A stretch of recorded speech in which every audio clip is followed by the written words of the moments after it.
समुद्र मंथन के समय जब मंदराचल पर्वत को मथनी बनाया गया, तब अपने विशाल आकार के कारण वो समुद्र में डूबने लगा। ये सब देखकर परम शक्तिमान भगवान एक विशाल और विचित्र कच्छप का रूप धारण कर मंदराचल पर्वत के नीचे पहुंच गए। कच्छप अवतार धारी भगवान की विशाल पीठ पर आश्रय पाकर मंदराचल पर्वत ऊपर उठ गया। इतना ही नहीं, वे मंदराचल पर्वत को ऊपर से दूसरे पर्वत की भांति अपने हाथों से दबाकर स्थित भी हो गए। और तब इस प्रकार समुद्र मंथन का कार्य सुचारू रूप से संपन्न हो पाया। इसे ही शास्त्रों में भगवान विष्णु का कूर्म अवतार कहा जाता है। गोवर्धन पूजा का महत्व बताने के बाद देवर्षि नारद कहने लगे, हे राजा पृथु, कार्तिक सुदी दूज को यम द्वितीया कहते हैं। इस दिन यमुना स्नान करके यमराज का पूजन किया जाता है।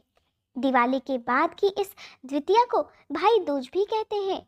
इस दिन भाई अपने घर भोजन ना करके अगर अपनी बहन के घर भोजन करने जाए तो उसे बहुत पुण्य मिलता है। अगर अपनी बहन ना हो तो गुरु की कन्या भी बहन के समान होती है, इसलिए उसे ही बहन मानना चाहिए।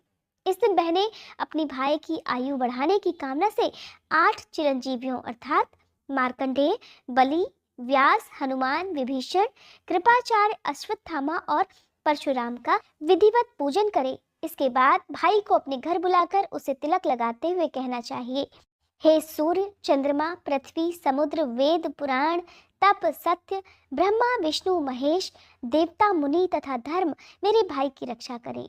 और जब तक पृथ्वी और सूर्यादि स्थित हैं, तब तक मेरे भाई की संतति चले। फिर इस प्रकार बहन भाई को तिलक करके भोजन कराए।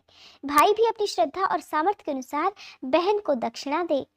इतनी कथा सुनने के बाद राजा पृथु ने पूछा, हे महर्षि, सब क्षेत्रों में उत्तम क्षेत्र कौन सा है?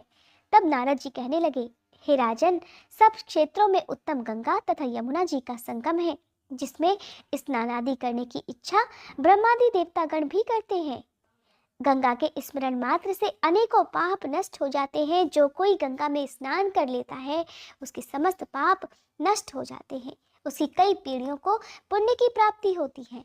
गंगा जी में स्नान करने की इच्छा रखने मात्र से मनुष्य अनेक जन्मों के पापों से भी मुक्त हो जाता है। गोदावरी, कृष्णा, रेवा, अमरावती, तुंगभद्रा, कावेरी, यमुना, बहुदा, चैत्रवती, तामपर्णी और सरयू आदि नदियां सभी तीर्थ गंगा जी में स्थित हैं। काशी क्षेत्र सब क्षेत्रों में उत्तम है और जो काशी में जाकर वास करते हैं वे जीवन मुक्त हो जाते हैं।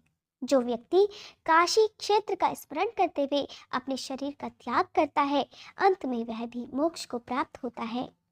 कार्तिक मास में ब्रह्म मुहूर्त में उठकर स्नान करने से धरती के सभी तीर्थों का पुण्य प्राप्त हो जाता है।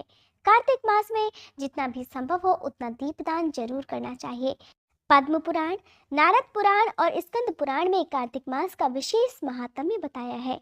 इस मास में की गई पूजा और प्रार्थना सीधे देवलोक पहुंचती है, इसीलिए इसे मोक्ष का द्वार भी कहा जाता है। कार्तिक मास का इतना महात्म्य है कि अगर किसी व्यक्ति की मृत्यु कार्तिक मास में होती है तो कहा जाता है कि सीधे उसे मोक्ष की प्राप्ति होती है, अर्थात वह स्वर्गलोक को जाता है। कार्तिक मास के अगले अध्याय में देवर्षि नारद महाराज पृथु को भगवान के चरणों से उत्पन्न हुई गंगा जी का महात्म्य सुनाते हैं। मेरे चैनल पर कार्तिक मास का अगला अध्याय सुनने के लिए चैनल को सब्सक्राइब और बेल आइकन प्रेस करने के साथ ही कमेंट बॉक्स में कार्तिक भगवान की